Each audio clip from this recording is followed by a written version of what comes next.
رشتے کو ذکر کر کے اس سے حال چال پوچھا جائے اور اس کے قریب بیٹھا جائے، کیونکہ آپ قریب بیٹھے، اس کے اوپر ہاتھ رکھ دیے، ہے نا، کوئی دعا پڑھے تو اس کو کیا ملے گی؟ تسلی، سکون اور خوشی ملے گی۔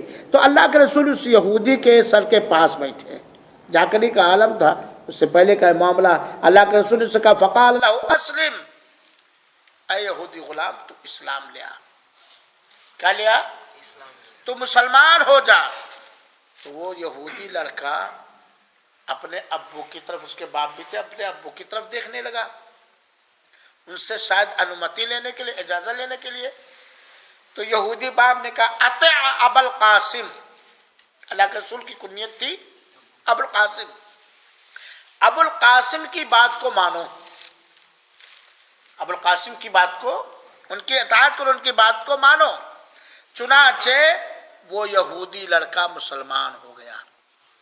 دو مسئلہ اس حدیث سے خاص طور پر ثابت ہوا، ایک تو کافروں کی مرتے وقت جا سکتے ہیں، جانا چاہیے، اور طاقت کے حساب سے، وقت کے حساب سے اسے کسی طرح اسلام کی دعوت دینی چاہیے۔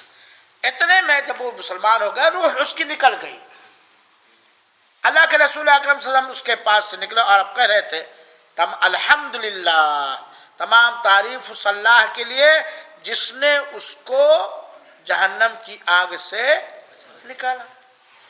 یہودیت پہ مرتا تو کہا جاتا ہمیشہ بس جہنم کی آگ سے نکالا۔ اللہ کے رسول نے دوسرے ہے، یہ بخاری کی روایت ہے، اللہ کے رسول نے دوسری موقع پر بیان فرمایا کہ اس کے اوپر تم لوگ جنازے کی نماز پڑھو، کیونکہ کیا ہے یہ اس حدیث سے کیا ثابت ہوا؟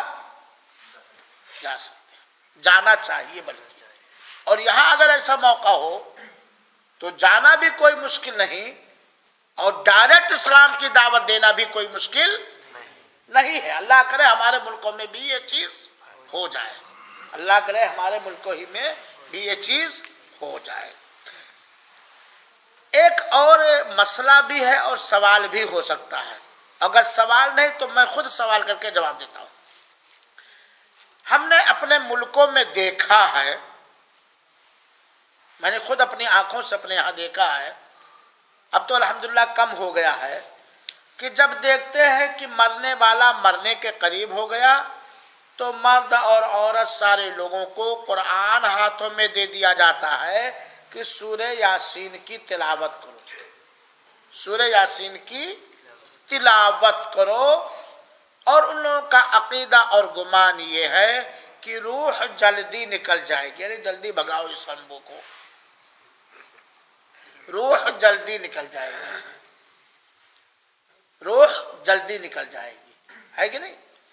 تو کیا ایسے وقت میں سورہ یاسین کی تلاوت کی جائے گی، چاہے زبانی اور چاہے قرآن دیکھ کے، کی نہیں؟ اس سلسلے میں رسول اللہ صلی اللہ علیہ وسلم کی کیا رہنمائی ہے، اور یہ جاننا بڑا ضروری ہے۔ اور کچھ جگہوں پر سورہ یاسین کی تلاوت جان نکلنے سے پہلے کی جاتی ہے، اور جان نکلتے ہی اس کا چہرہ کچھ جگہوں پر قبلے کے جانب کر دیا جاتا ہے، اس کا چہرہ کدھر کر دیا جاتا ہے؟ قبلے کی جانب کر دیا جاتا ہے، اور کچھ جگہوں پر اس سے بڑھ کر اسے نیت بنا دیا جاتا ہے، نیت بنا دیا جاتا ہے اس سے۔ اور جب نہلانے کا ٹائم ہوتا ہے تو آستین وغیرہ نکالنا، کپڑے نکالنا مشکل ہوتا ہے، یہاں تک کہ اسے کاٹنا پڑتا ہے۔ ہم نے اپنی آنکھوں سے اپنے گاؤں میں اس چیز کو دیکھا ہے نا۔ تو یہاں سوال یہ ہے کہ وہ آدمی جس کی حالت جاکنی کی ہو، روح پرواز کرنے والی ہو، موت کا وقت ہو، کیا اس وقت سورہ یاسین کی تلاوت کرنا صحیح حدیث سے ثابت ہے کہ نہیں ثابت ہے؟ یا اس کے چہرے کو قبلے کی جانب کیا جائے گا کہ نہیں کیا جائے گا؟ صحیح بات یہ ہے کہ جاکنی کے وقت دوسرے لوگوں کی جانب سے اس وقت سورہ یاسین کی تلاوت کرنا یہ کسی بھی قابل اعتماد صحیح حدیث سے ثابت نہیں ہے، کسی بھی قابل اعتماد محدثین کے اصول کے حساب سے یہ حدیث ثابت نہیں ہے۔ وہ حدیث ہے کیا؟ معقل بن یسار رضی اللہ عنہ سے مروی ہے، وہ کہتے ہیں کہ اللہ کے رسول اکرم صلی اللہ علیہ وسلم نے فرمایا اقرؤ یاسین علی موتاکم، اپنے مرنے والوں پر یاسین پڑھو۔ اور دوسری روایت میں ہے کہ مرنے والوں پر یاسین پڑھو کیونکہ ان کی روح نکلنے میں آسانی ہوتی ہے۔ یہ ایک حدیث ہے۔ اب یہ حدیث صحیح ہے کہ ضعیف؟ علامہ نووی رحمۃ اللہ علیہ جنہوں نے صحیح مسلم کی شرح لکھی ہے، صحیح مسلم کی شرح لکھی ہے، انہوں نے اپنی کتاب اذکار کے اندر اس روایت کو ضعیف کہا ہے، کمزور کہا ہے۔ ضعیف محدثین کے اصول پر صحیح ہوتی، ضعیف ہوتی ہے، تو اس کو ضعیف کہا ہے۔ اسی طریقے سے بہت سارے محدثین نے اس حدیث کو ضعیف کہا ہے۔ علامہ البانی رحمۃ اللہ علیہ جو اپنے زمانے کے بہت بڑے محدث تھے، جن کو حدیث اور حدیث کے قاعدے اور ضابطے کے بارے میں اللہ نے بہت بڑا علم دیا تھا، اپنے نبی کی صحیح حدیثوں کو چھانٹنے کے لیے اللہ نے جن کو منتخب کر لیا تھا، انہوں نے اپنی کتاب ارواء الغلیل کی حدیث نمبر 688 کے اندر انہوں نے اس حدیث کو ضعیف قرار دیا۔ چنانچہ یہ حدیث صحیح نہیں ہے، بلکہ یہ حدیث کیا ہے؟ ضعیف۔ حدیث ضعیف ہے، اور جب حدیث ضعیف ہے تو اس پر عمل کرنا درست اور مناسب اور صحیح نہیں ہے۔ تو مرنے والے کے پاس بیٹھ کر کے سورہ یاسین پڑھنا یہ صحیح حدیث سے ثابت نہیں ہے، بلکہ میں نے پہلے بتلایا جو صحیح حدیث ہے اور صحیح مسلم اور دوسری حدیث کی کتابوں کی ہے کہ مرنے والے کے قریب بیٹھ کر کے کیا کرنا چاہیے؟ اسے لا الہ الا اللہ کی تلقین کرنا چاہیے، چاہے روح آسانی سے نکلے اور چاہے روح پریشانی سے نکلے۔ اگر وہ لا الہ الا اللہ کہتے ہوئے مرا تو یقیناً کہاں جائے گا انشاءاللہ العزیز؟ لیکن اگر پہلی بات تو یہ حدیث ضعیف ہے، اگر آپ کے سورہ یاسین پڑھنے سے روح اس کی جلدی نکل گئی لیکن لا الہ الا اللہ کا اقرار کرنے والا یا لا الہ الا اللہ کے تقاضوں اور چاہتوں کو پوری کرنے والا نہیں ہے تو جلدی جہنم چلا جائے گا۔ تو یہ حدیث کیا ہے؟ ضعیف، لہذا اس پر عمل نہیں کیا۔ اور یہ حدیث بہت پھیلی ہوئی ہے، یہ حدیث بہت پھیلی ہوئی ہے، لوگ اس کو زیادہ دراصل ماننے کہاں سے صحیح حدیثیں کم اور ضعیف حدیثیں لوگوں نے بکواس زیادہ کر لیا، کیونکہ اس میں کہیں نہ کہیں کوئی آمدنی کا ذریعہ ہے، کوئی آمدنی کا ذریعہ۔ ہمیں وہاں پہ دعا کرنی چاہیے روح نکلنے کے بعد، مغفرت و بخشش کی، اور خاموش رہنا چاہیے۔ شور اور ہنگامہ رونا پیٹنا کا کام نہیں ہونا چاہیے، اور کوشش ہو کہ اس سے لا الہ الا اللہ کہلوایا جائے، ہے نا۔ اور قبلے کے وہ چہرے کو پھیرنے کو بہت بڑے تابعی حضرت سعید بن مسیب نے اس کا انکار کیا ہے، اور بہت سارے لوگوں نے اس بات کو بدعت قرار دیا ہے کہ قبلے کی جانب اس کا چہرہ نہیں پھیرا جائے گا، کیونکہ اگر وہ مسلمان ہو کے مر رہا ہے، صحیح مسلمان، تو زندگی میں ہمیشہ اس نے قبلے کا احترام کیا ہے اور قبلے کی قدر کی ہے، اور قبلے کا احترام اور قبلے کے قدر کے حساب سے اس کے ساتھ اس کا مہربان اللہ اچھے سے اچھا معاملہ اور برتاؤ کرے گا۔ تو یہ خرافات اور بدعات میں سے ہے کہ اس کے قبلے کو وہ اور نیت کو بڑھا دیا جائے گا، بلکہ آگے بات آئے گی، اگر وقت رہا تو میں اس ہفتے میں یا اگلے ہفتے بتاؤں گا کہ روح کے نکلنے کے بعد ہمیں کیا کیا کرنا چاہیے۔ میرے بھائیوں اور ساتھیوں، جب کوئی آدمی وفات پا جائے، اپنی روح کو اللہ کے حوالے کر دے تو ایسی صورت میں جب ہمیں یقین ہو جائے کہ یہ آدمی وفات پا چکا ہے، روح نکل چکی ہے، تو ایسے آدمی کے پاس جتنے زندہ لوگ موجود ہیں انہیں کیا کرنا چاہیے؟ بات سمجھ آئی؟ پتا چلا آپ زید بیمار تھا، گئے اور آپ کے سامنے زید کی روح نکل گئی، تو اب آپ کو کیا کرنا چاہیے؟ روح نکل گئی، وہ میتوں میں ہو گیا، وفات پا گیا، آپ وہاں ہیں تو آپ کو کیا کہنا چاہیے، کرنا چاہیے؟ یہ سب آداب جاننا چاہیے۔ کوئی بتا سکتا ہے؟ آپ میں سے کچھ لوگ کہیں گے کہ سب سے پہلے اس کے جیب سے اقامہ نکال کر پتہ لگانا چاہیے کہ کفیل کون ہے اور اس کا کون قریب ہے، فون کرنا چاہیے۔ سب سے پہلے کیا کرنا چاہیے؟ سب سے انا للہ و انا الیہ راجعون، انا للہ و انا الیہ راجعون، ہے نا؟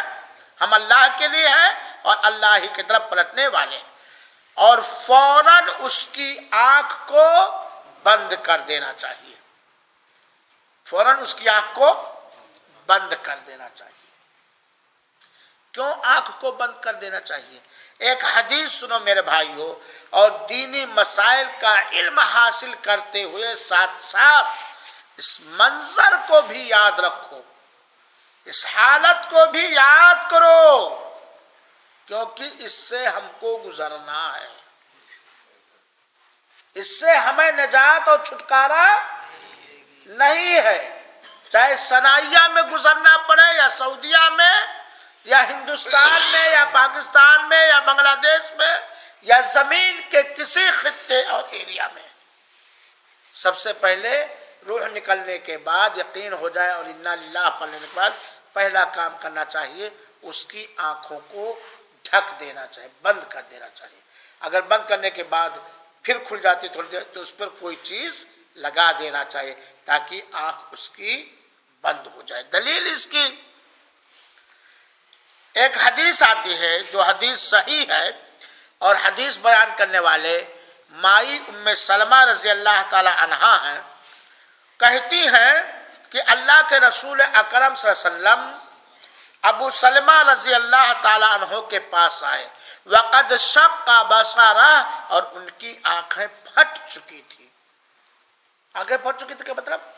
ایک دم کھلی، کہتا نہیں پھٹی پھٹی آنکھوں سے دیکھ رہا تھا۔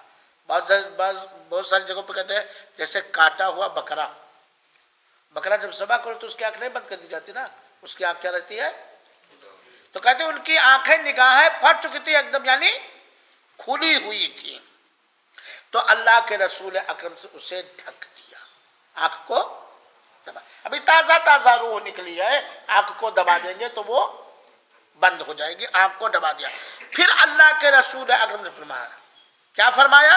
ان الروح اذا قبض تبعه البصر، جب روح نکال لی جاتی ہے تو نگاہ اس کے پیچھے لگتی ہے، مرنے والے کی نگاہ اس کے پیچھے لگتی ہے۔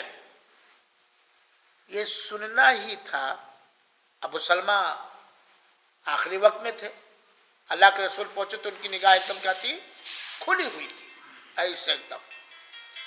اللہ کے رسول اکرم نے کہا کہ جب آدمی کی روح نکلتی ہے تو آدمی کی نظر اس روح کے پیچھے لگتی کہ کدھر جا رہی ہے۔ یہ سننا ہی تھا کہ ابو سلمہ کے گھر والے چیخ اٹھے۔ کیوں چیخ اٹھے؟ رونے لگے، یعنی انہیں یقین ہو گیا کہ ابو سلمہ کا انتقال ہو گیا۔ اللہ کے رسول کی اس بات سے انہیں یقین ہو گیا، کیونکہ اللہ کے رسول نے کیا کہا تھا؟ جب روح نکل جاتی ہے تو نگاہ اس کے پیچھے لگتی ہے، مطلب ابو سلمہ کی روح نکل گئی، لوگ چیخنے لگے۔ تب اس موقع پر اللہ کے رسول اکرم نے کہا لا تدعوا علی انفسکم الا بخیر، اپنے اوپر صرف خیر کی دعا کرو۔ کیا مطلب؟ اب ان کی روح نکل گئی، جیسا کہ حدیث گزر چکی ہے کہ جب مرنے کا یقین ہو جائے تو ہمیں اس وقت کیا کرنا چاہیے؟ خیر کرنا چاہیے، دعا کرنا چاہیے۔ تم لوگ اپنے اوپر بددعائیں نہ دو، خیر کی دعا کرو، بھلائی کی دعا کرو، کیونکہ فرشتے ان ساری باتوں پر آمین کہتے ہیں جو تم کہتے ہو۔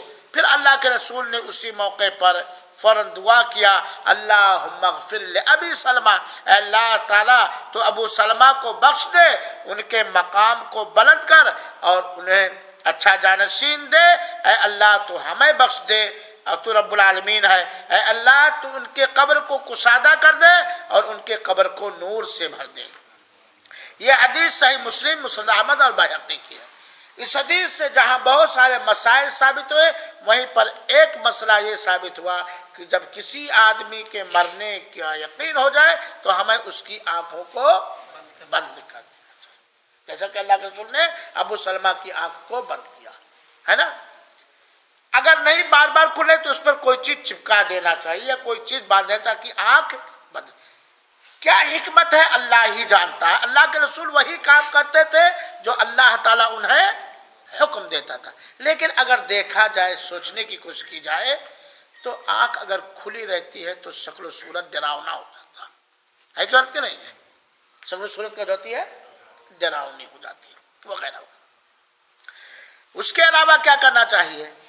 کسی صاف کپڑے سے میت کے پورے بدن کو ڈھک دینا چاہیے، میت کے پورے بدن کو کسی صاف کپڑے سے، پاک کپڑے سے کیا کرنا چاہیے؟ ڈھک دینی چاہیے، کیونکہ اللہ کے رسول اکرم صلی اللہ علیہ وسلم کے بارے میں اما عائشہ رضی اللہ تعالیٰ فرماتی ہیں ان رسول اللہ صلی اللہ علیہ وسلم حین توفی سجد ببرد حبرہ، یہ صحیح بخاری اور صحیح مسلم کی روایت ہے، اور اس روایت پر اگر کوئی تقریر کرنا چاہے تو مہینہ بھر کر سکتا ہے۔ بہت سارے مسائل اما عائشہ رضی اللہ تعالیٰ عنہ بیان کرتی ہیں۔ کون بیان کرتا ہے؟ اما عائشہ رضی اللہ تعالیٰ، امہات المومنین میں سے ایک اہم رتبے والی، اور یہ حدیث کے کس کتاب کی ہے؟ صحیح بخاری اور صحیح مسلم، جس کے صحیح ہونے میں کوئی ڈاؤٹ اور شک نہیں۔ وہی ڈاؤٹ اور شک کرے گا جس کا علم ادھورا ہے یا جو اپنے عوام کو بیوقوف بنانا چاہتا ہے نا۔ حدیث کے الفاظ سنو۔ اما عائشہ کہتے ہیں ان رسول اللہ صلی اللہ علیہ وسلم حین توفی سجد ببردہ، جب اللہ کے رسول اکرم صلی اللہ علیہ وسلم کی وفات ہوئی، توفیہ کا مطلب وفات ہوئی، تو اللہ کے رسول کو ایک چادر سے ڈھانکا گیا۔ دو مسئلہ اہم ثابت ہو رہا ہے، اللہ کے رسول کی وفات کے بعد اللہ کے رسول کو ایک چادر سے ڈھانک دیا گیا، جس سے کیا پتا چلا، اور یہ کس نے ڈھانکا تھا؟ صحابہ کرام نے، کہ ہمارے گھر میں بھی کسی کی میت ہو تو اسے ایک چادر سے پورے بدن کو کیا کرنا چاہیے؟ ڈھانک دینا۔ یہ تو سب کرتے ہیں، اجمیر والے بھی کرتے ہیں، کعبہ والے بھی کرتے ہیں، سب کرتے کہ نہیں کرتے ہیں؟ رحمت اللہ صاحب۔ لیکن پہلا ٹکڑا ذرا غور کیجیے، لما توفیا، جب اللہ کے رسول کی وفات ہو گئی، آپ کے پاس خبر آئے کہ فلاں آدمی کی وفات ہو گئی، تو آپ کیا سمجھتے ہیں؟ انتقال ہو گیا، مر گئے، ہاں کیا سمجھتے ہو بھائی؟ کیا سمجھتے ہو؟ کہ پردہ میں چلے گئے، پردہ میں چلے گئے، ابھی سب کے سامنے تھے، پردہ میں وفات ہو گئی۔ ہر ہوشیار آدمی، چاہے اسے عربی کا علم ہو یا اردو کا علم ہو، یا دیہانت ہو گیا یا ڈیتھ ہو گیا، یہی سمجھتا ہے کہ دنیاوی زندگی کا سلسلہ اب ختم ہو گیا، اب اس کے بعد اس کے قیامت کا سلسلہ شروع ہو گیا، برزخ کا سلسلہ شروع ہو گیا۔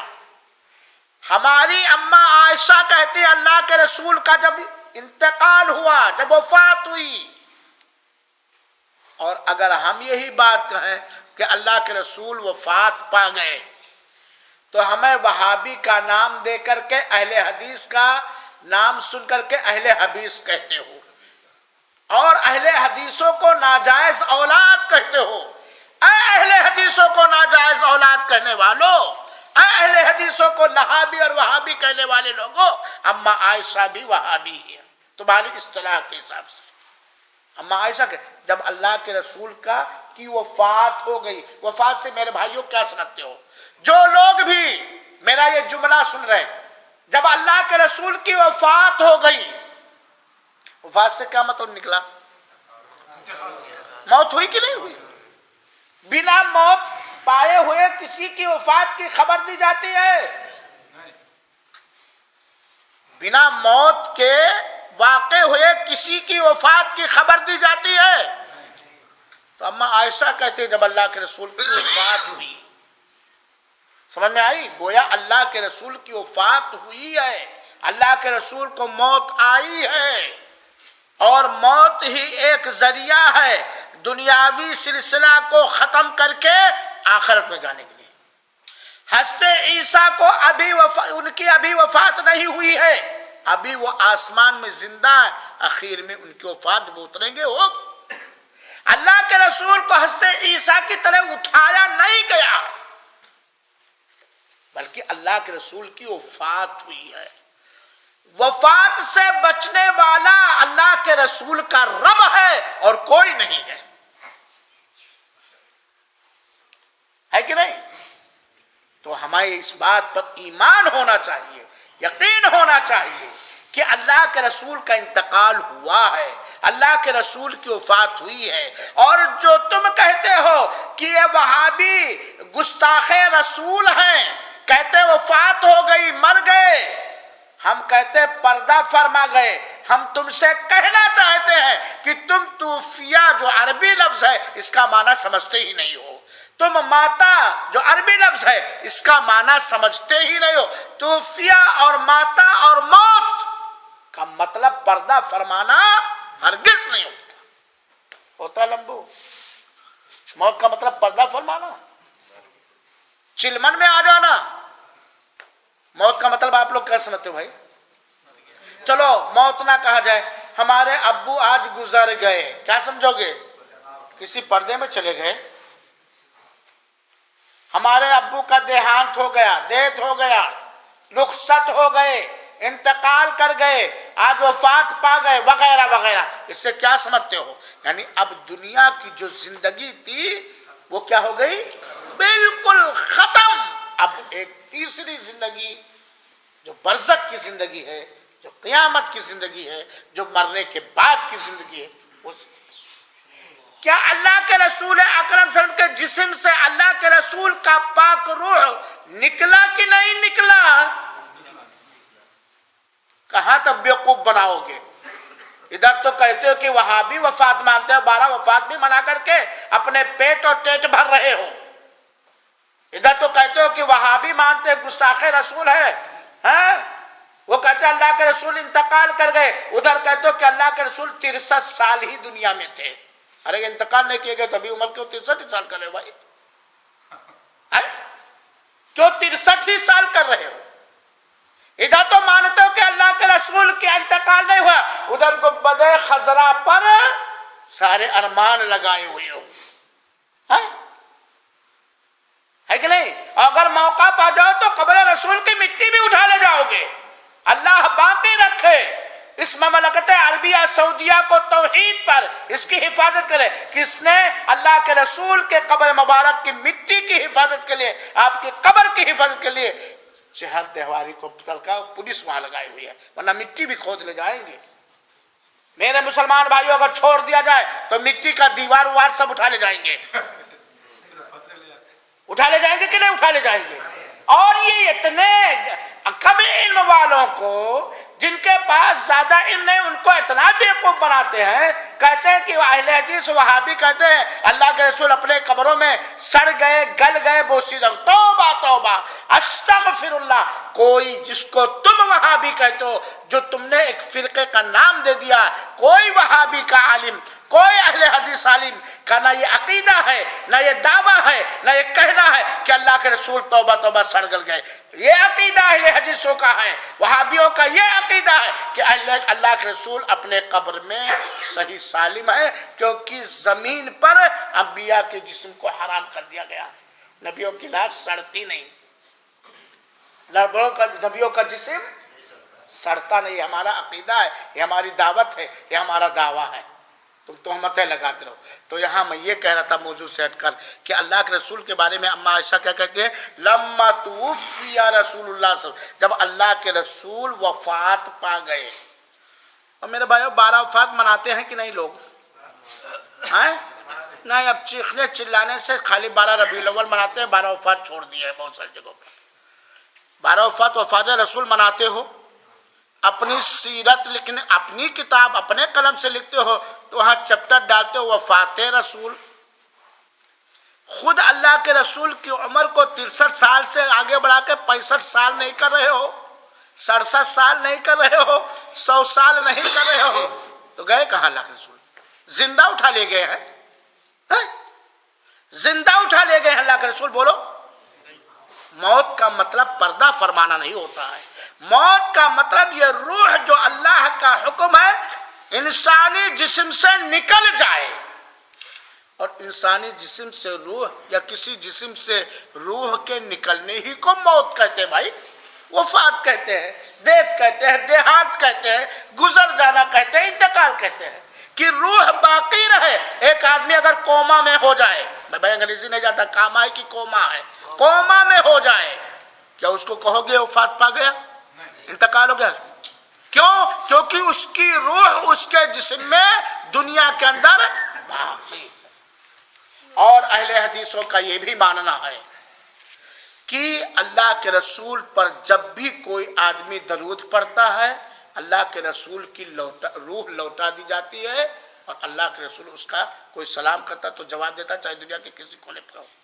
اور یہ غیبی معاملہ ہے، ہم عقلی گھوڑا یہ نہیں دوڑائیں گے کہ پوری دنیا میں ہر وقت درود بھیجا جا رہا ہے تو ہر وقت اللہ کے رسول کی روح لوٹائی جاتی ہے۔ اللہ کے رسول کے حدیث کے مطابق ہمارا یہ دعویٰ ہے، ہماری یہ دعوت ہے، ہمارا یہ اعلان ہے، ہمارا یہ یقین ہے، ہمارا یہ ایمان ہے کہ جب بھی کوئی اللہ کے رسول اکرم صلی اللہ علیہ وسلم پر درود بھیجتا ہے، اللہ رب العالمین اپنے نبی کی روح کو آپ کے جسم میں لوٹا دیتا ہے۔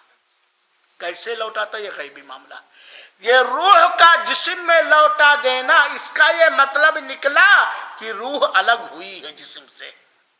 لوٹا دینا بھائی، میرا پیسہ لوٹا دو۔ ہاں، اب اگر پوری دنیا کے ہر وقت تو اللہ تعالیٰ اس کے معاملے کو اچھی طرح جان۔ غیبی معاملے میں مرنے کے بعد قبر کی حالت جو ہمارے رسول سے صحیح طریقے سے ثابت ہے اتنا ہی ہم کہیں گے، اتنا ہی ہم مانیں گے، اتنا ہی ہم سکھائیں گے۔ اپنی طرف سے کچھ اور اندازہ اور گیس کریں گے بھائی۔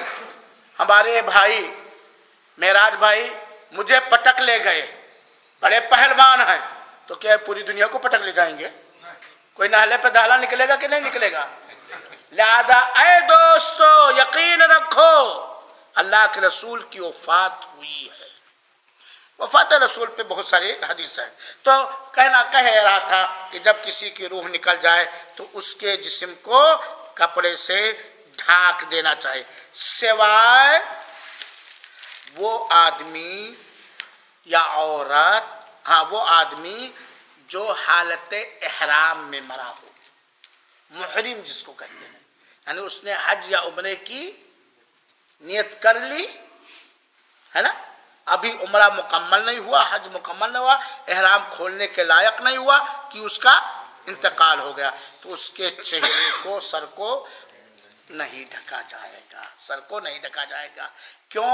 کیونکہ حالت احرام میں سر کا ڈھکنا منع ہے، اور نہلاتے وقت اس کو خوشبو سے بھی نہیں لگایا جائے، خوشبو بھی استعمال نہیں کرے، کیونکہ حالت احرام میں خوشبو لگانا منع۔ وہ قیامت کے دن ایسے تلبیہ ہی پکارتے ہوئے، لیکن عورت ہے تو اس کے چہرے کو چونکہ غیر محرم اگر دیکھ رہے تو اس کے چہرے کو ڈھکا جائے گا کہ نہیں ڈھکا جائے گا، اور اگر وہ انتقال کے بعد اس کے چہرے کو کوئی غیر محرم نہیں دیکھے گا تو اس کے چہرے کو بھی ڈھکا نہیں جائے گا۔ یہ خاص ہے محرم کے ساتھ، کیونکہ دلیل اس کی یہ ہے کہ اللہ کے رسول اکرم صلی اللہ علیہ وسلم صحابی تھے جو اپنی سواری پر بیٹھے تھے، سواری بتکی اور اس سے وہ گر پڑے، ہاں تو اللہ کے رسول نے کہا انہیں نہلاؤ پانی سے اور بیل کے پتے سے، اور انہیں 2 ہی کپڑے میں کفناؤ، وہی 2 کپڑا جو احرام کا تھا، 2 ہی کپڑے میں کفناؤ، اور انہیں خوشبو بھی نہ لگاؤ، اور ایک روایت میں ہے وَلَا تُخَمِّرُوا رَأْسَهُ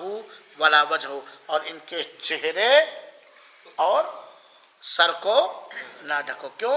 کیونکہ حالت احرام میں ان کا انتقال ہوا ہے، فَإِنَّهُ يَبْعَثُ يَوْمَ الْقِيَامَةِ مُلَبِّيًا، یہ روز قیامت تک تلبیہ کہتے ہوئے اٹھائیں گے، اور یہ حدیث صحیح مسلم اور صحیح بخاری کی ہے۔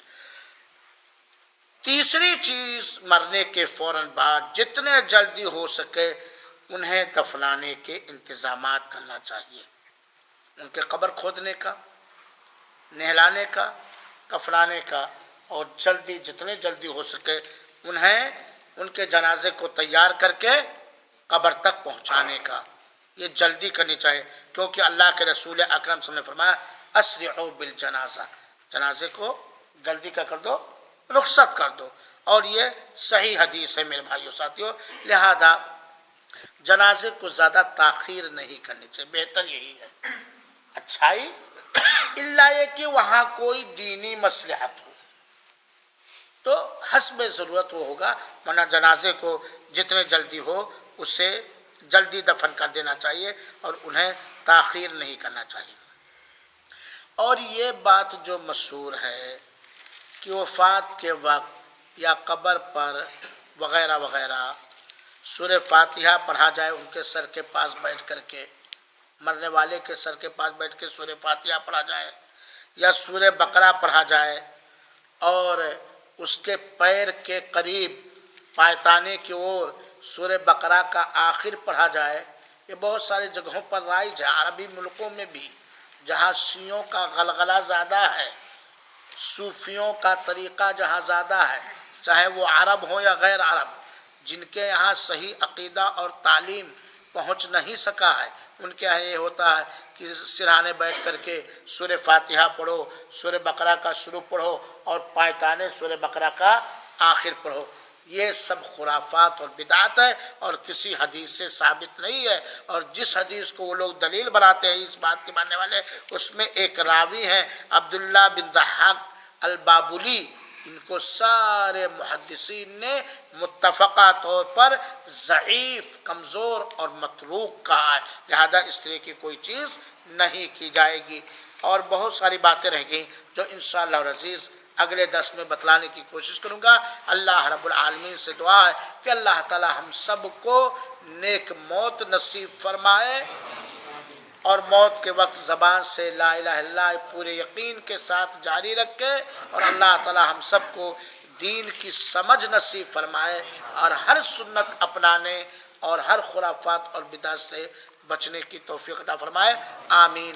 والسلام علیکم ورحمۃ اللہ وبرکاتہ، وجزاکم اللہ احسن الجزاء۔